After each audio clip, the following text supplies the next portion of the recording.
Hello नमस्कार दोस्तों। आप सभी का स्वागत है आपके अपने यूट्यूब चैनल जी के बाई अमित में।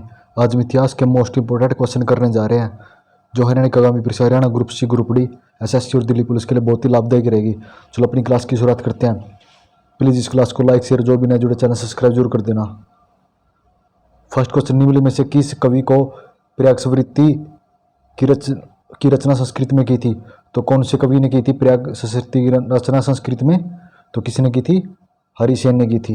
तो किसने? हरिसेन ने।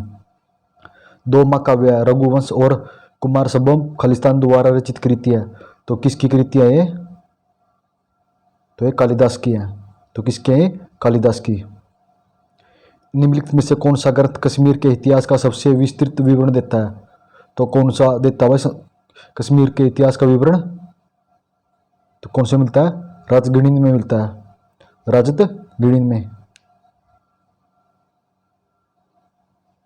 प्राचीन भारतीय इतिहास के संदर्भ में निम्नलिखित में से कौन सा चिकित्सा के क्षेत्र के लिए प्रसिद्ध था? तो चिकित्सा के क्षेत्र के लिए कौन सा प्रसिद्ध था? तो चरक प्रसिद्ध था। तो कौन सा? चरक। अपनी साहित्यिक कृतियों के लिए प्रसिद्ध बाणभट्ट किसके शासनकाल के दौरान प्रसिद्ध था? तो बाणभट्ट किसके शासनकाल के लिए प्रसिद्ध था भाई? तो हर्षवर्धन के शासनकाल में। कौन प्रसिद्ध था? बाणभट्ट। निम्नलिखित में से कौन सी पुस्तक मैग्नेथिस द्वारा लिखी गई? तो मैग्नेथिस द्वारा कौन सी पुस्तक को लिखा गया? तो इंडिका पुस्तक को लिखा गया। कालिदास रचित नाटक अभिज्ञान शकुंतला और राजा खालिस्तान की प्रेम कथा है। तो कौन से राजा की प्रेम कथा है? दुष्यंत की शकुंतला और दुष्यंत की प्रेम कथा है। कौन सी है भाई? अभिज्ञान शकुंतलम।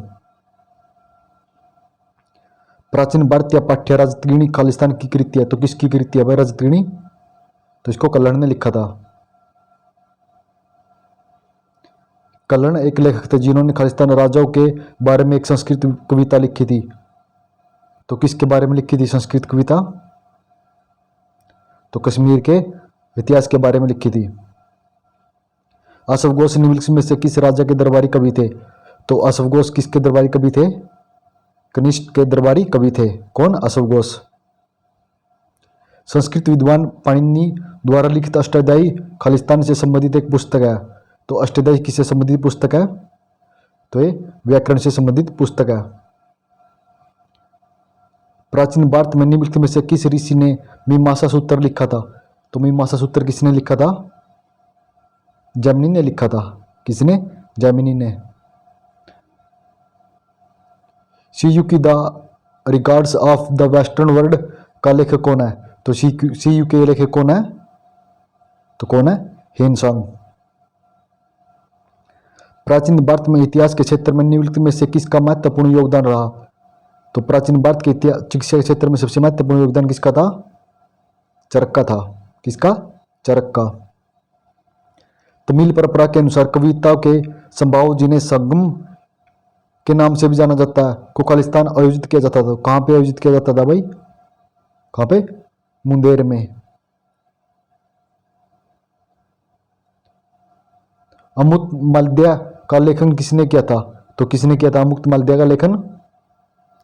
कृष्णदेव राय ने किया था। किसने? कृष्णदेव राय ने। संगम साहित्य के संरक्षण कौन थे? तो संगम साहित्य के संरक्षण कौन थे? पांड्या थे। कौन? पांड्या। अलबुर्नी की प्रसिद्ध कृति किताब उल हिंद खालिस्तान भाषा की में एक रचना है। तो किताब उल हिंद कौन सी भाषा में रचना है?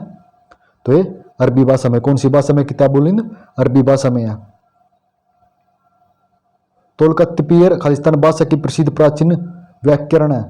तो कौन सी भाषा की है ये? तमिल भाषा की है।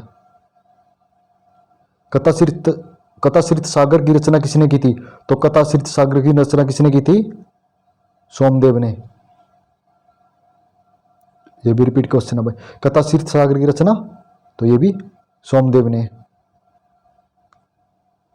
निम्नलिखित पुस्तकों में से किस पुस्तक का लेखन वारामिहिर ने किया था? तो वारामिहिर ने कौन सी पुस्तक का लेखन किया था?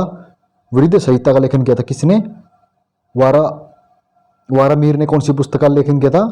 वृद्ध संहिता का लेखन किया था। तनाक किस धर्म या संप्रदाय के लिए प्रसिद्ध ग्रंथ है? तो तनाक कौन से संप्रदाय के लिए प्रसिद्ध है? यहूदी धर्म के लिए।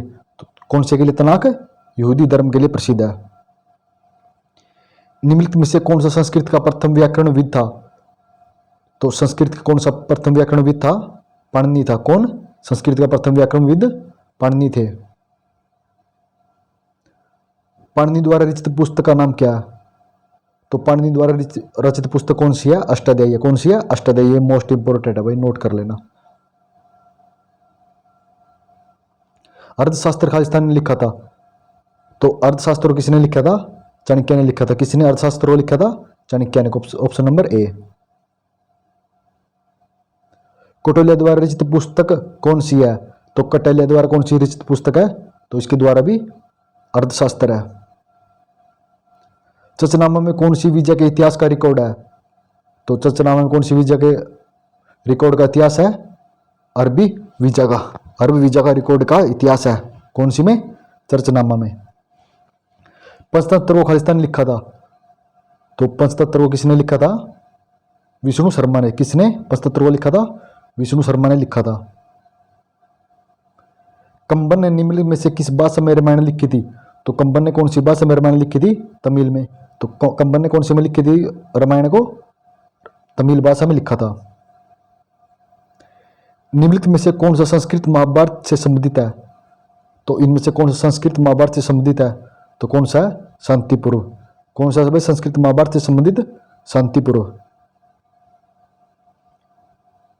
कटु सत्या को दर्शाने वाला सामाजिक नाटक मिर्च कटिका या मिट्टी की छोटी गाड़ी किसने लिखी थी? तो मिट्टी की छोटी गाड़ी किसने लिखी थी?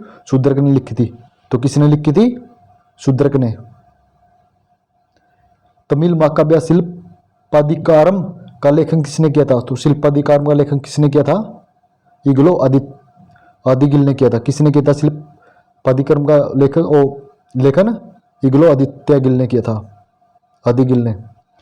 निम्नलिखित में से कौन सा एक बाणभट्ट द्वारा लिखी गई प्राचीन पुस्तक है? तो इनमें से कौन सी बाणभट्ट द्वारा लिखी गई? कादम्बरी। तो कौन सी? कादम्बरी को लिखा था बाणभट्ट ने। निम्नलिखित में से कौन सा कालिदास की रचना नहीं है? तो इनमें से कालिदास की कौन सी रचना नहीं है?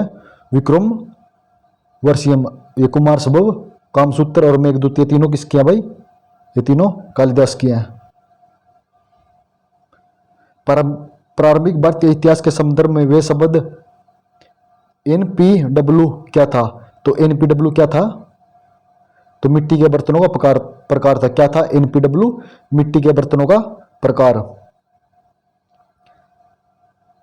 भारतीय और चीनी चित्रकारों द्वारा बौद्ध चित्र के लिए 5वीं और 10वीं शताब्दी के बीच पश्चिमी खालिस्तान में तेलिया रंगों का इस्तेमाल किया जाता था। तो कहां पे किया जाता था? अफगानिस्तान में। तो 10वीं और 5वीं शताब्दी में तेलिया रंगों का कहां पे किया जाता है इस्तेमाल? अफगानिस्तान में। इनमें से कौन सी कथाएं अजंता गुफाओं की चित्रकारी और मूर्तिकला से संबंधित है? तो कौन सी है? जातक कथाएं। तो कौन सी? अजंता की गुफाएं और चित्रकला संबंधित कौन सी है? जातक कथाएं हैं। निम्नलिखित में से कौन सा वर्ण धर्मशास्त्रों द्वारा निर्धारित नियमों के अनुसार प्राचीन भारत में लोगों की रक्षा और न्याय के प्रशासन के लिए जिम्मेदार था? तो कौन था जिम्मेदार? क्षत्रिय। धर्मसूत्रों और धर्मशास्त्रों के लिए कौन जिम्मेदार था? क्षत्रिय जिम्मेदार था भाई। निम्नलिखित में से कौन सी जगह हेमिस मठ से संबंधित है? तो हेमिस मठ से संबंधित कौन सी जगह है? लेह है। तो लेह आप सभी कमेंट कर बताना कि कहां पे है? लेह लद्दाख। भारतीय इतिहास में किसे अष्टविक राज्य के रूप में संदर्भित किया गया था? तो किसे किया गया था अष्टविक राज्य के रूप में? तो वन साम्राज्य को किया गया था। किसे किया गया था अष्टविक राज्य के रूप में? वन साम्राज्य को। निम्नलिखित में से कौन सा मंगलूरु स्थित मंदिर भगवान शिव के एक अवतार को संबंधित है? तो कौन सा है? कादरी मंजुनाथ मंदिर। कौन सा? कादरी मंजुनाथ मंदिर भगवान शिव को समर्पित है। कादरी मंजुनाथ मंदिर। निम्नलिखित यात्रियों में से कौन सा 11वीं शताब्दी में उज्बेकिस्तान से भारत आया था? तो इनमें से कौन आया था उज्बेकिस्तान से भारत? अलबुर्नी। कौन आया था 11वीं शताब्दी में? अलबुर्नी। कौन आया था? इनमें से कौन सा एक न्यानार संत नहीं है? तो इनमें से कौन है न्यानार संत? कौन सा नहीं है? अंडाल नहीं है। तो कौन नहीं है? न्यानार संत अंडाल नहीं है। राजा अंबी कहाँ के शासक थे? तो राजा अंबी कहाँ के शासक थे? ये तक्षशिला के शासक थे। कहाँ के राजा अंबी? तक्षशिला के शासक थे।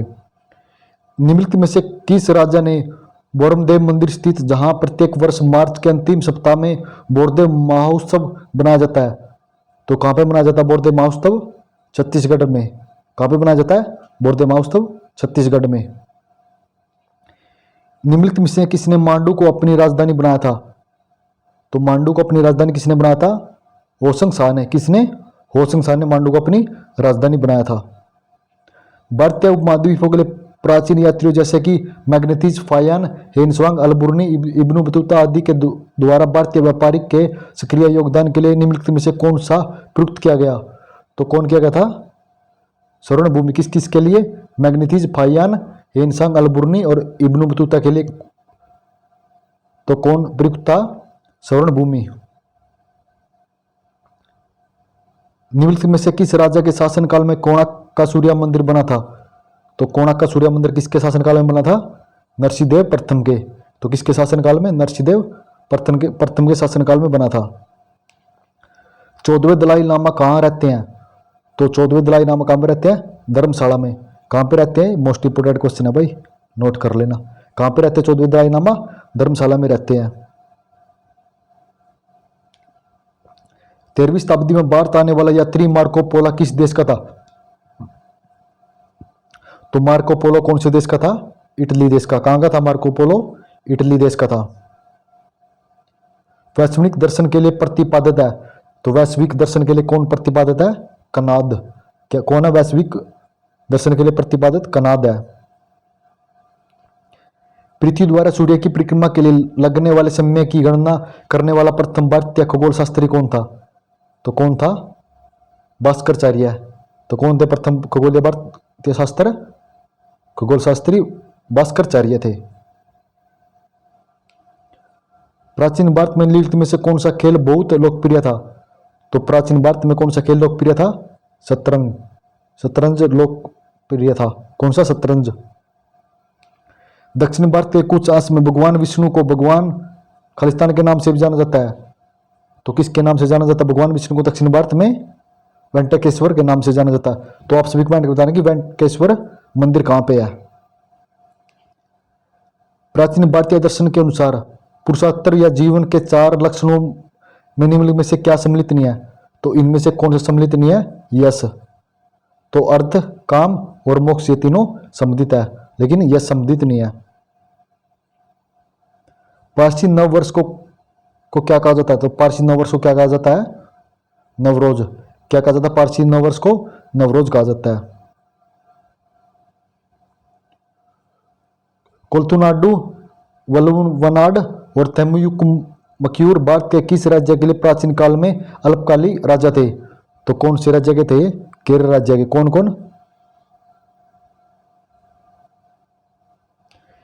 निम्नलिखित में से कौन सा प्राचीन भारत के में राजाओं द्वारा अपनाया पद स्थापित करने के लिए किया जाने वाला एक प्रकार का बलिदान नहीं है?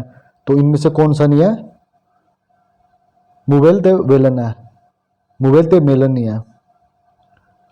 प्राचीन भारत के राजाओं की प्रशंसा में रचित शिलालेख को खालिस्तान के नाम से भी जाना जाता है, तो किसके नाम से जाना जाता है? प्रसिद्धि के नाम से जाना जाता है। तो धन्यवाद दोस्तों, आप सभी कमेंट कर देना कि आपको क्लास कैसी लगी। अगर आपको ये क्वेश्चन अच्छे लग रहे हैं ना, प्लीज इस क्लास को लाइक, शेयर और जो भी नए जुड़े चैनल सब्सक्राइब जरूर कर देना। देख लेना बस 14 मिनट में हमने 60 क्वेश्चन करवा दिए गए हैं। तो प्लीज इस क्लास को लाइक, शेयर, जो भी नए जुड़े चैनल सब्सक्राइब जरूर कर देना।